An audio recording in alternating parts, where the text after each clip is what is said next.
Another block প্ৰভু যীশু কেৱল এটা সমষ্টি বা এখন ৰাজ্য বা এটা এডোখৰ মাটিৰ ৰজা নহয় কিন্তু প্ৰভু যীশুৱে পৃথিৱীত আহিছিলে আপোনাৰ আৰু মোৰ হৃদয়ৰ ৰজা হ'বৰ কাৰণে আৰু আজি হৈছে পাম সানডে গতিকে পৃথিৱীৰ প্ৰত্যেকজন লোককে মোৰ পাম সানডেৰ শুভেচ্ছা জ্ঞাপন কৰিছোঁ আৰু আজি আমাৰ মণ্ডলী কেন্দ্ৰ বাপ্তিষ্ট মণ্ডলী চাওক কেন্দ্ৰ বাপ্তিষ্ট মণ্ডলীটো পাম সানডে উদযাপন কৰা হৈছে আৰু এটা ইয়াত প্ৰচেছন ওলোৱা হৈছে এয়া দেখিছে প্ৰচেছনৰ পৰা সাজু কৰি থকা হৈছে পুনৰাই এটা নতুন ব্লগলৈ সকলোকে স্বাগতম জনাইছোঁ বলক আজি প্ৰচেছনৰ কি হৈছে কি সা সজ্জাৰে আজি প্ৰচেছনটো কৰা হৈছে সকলোবিলাক আপোনালোকক দেখাইছোঁ গতিকে ভিডিঅ'টো চাই থাকিব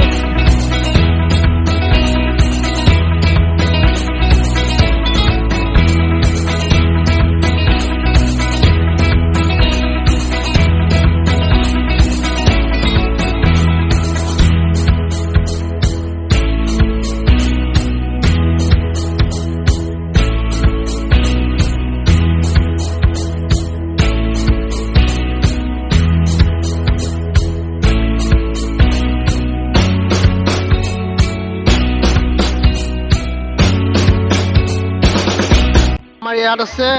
মহিলা সভানেত্ৰীৰ পাম সানডেৰ বিষয়ে দুই এষাৰমান আজি আমাৰ খেজুৰ পৰ্ব যিদিনা নেকি প্ৰভু যীশু খ্ৰীষ্ট গাধত উঠি তেওঁ জেৰুজালেমলৈ যাবলৈ যাত্ৰাত আছিলে আৰু সেই যাত্ৰাত সকলোৱে আনন্দেৰে গৈছিল কাৰণ তেওঁৰ এই পাম সানডে তেওঁৰ কাৰণে শেষ সানডে আছিলে আৰু সেইকাৰণে তেওঁক জেৰুজালেম যাবলৈ এটা প্ৰচেছন কৰিলে বৃহৎ প্ৰচেছন তাত নেকি সকলোৱে গৌৰৱ আনন্দ কৰি পেলাই প্ৰভু যীশুক আদৰি লৈ গৈ আছিলে তাৰপিছতে আমাৰ আজি ৰাতিৰ পৰা দুখ ভোগৰ উপাসনা আৰম্ভ হ'ব কাৰণ এই দুখ ভোগত আমি সকলোৱে তেতিয়া জানিছিল তেওঁ নিজেও জানিছিল যে তেওঁৰ শেষ সানডে আছিল আৰু আগলৈ আৰু তেওঁ যিখিনি কৰিবলগীয়া তেওঁ কৰাৰ কাৰ্যবিলাক শেষ আছিল আৰু সেইটো কাৰণে তেওঁ এই প্ৰচেছন খুব আনন্দৰে কৰে আৰু তেওঁক আমি সকলোৱে জানো যে তাৰপিছতেই তেওঁৰ এটা সন্মুখত এটা বৃহৎ দুখৰ দিন আহি আছে যে তেওঁৰ মৃত্যু হ'ব আৰু 3 দিনৰ পিছত আকৌ তেওঁ পুনৰুত্থিত হ'ব আৰু সেয়ে হৈছে পুনৰুত্থান ইষ্টাৰ সানডে ইমানেই মই ক'লোঁ ধন্যবাদ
দৰে আজি কেন্দ্ৰীয় বাপ্তিষ্ট মণ্ডলী শিৱসাগৰতো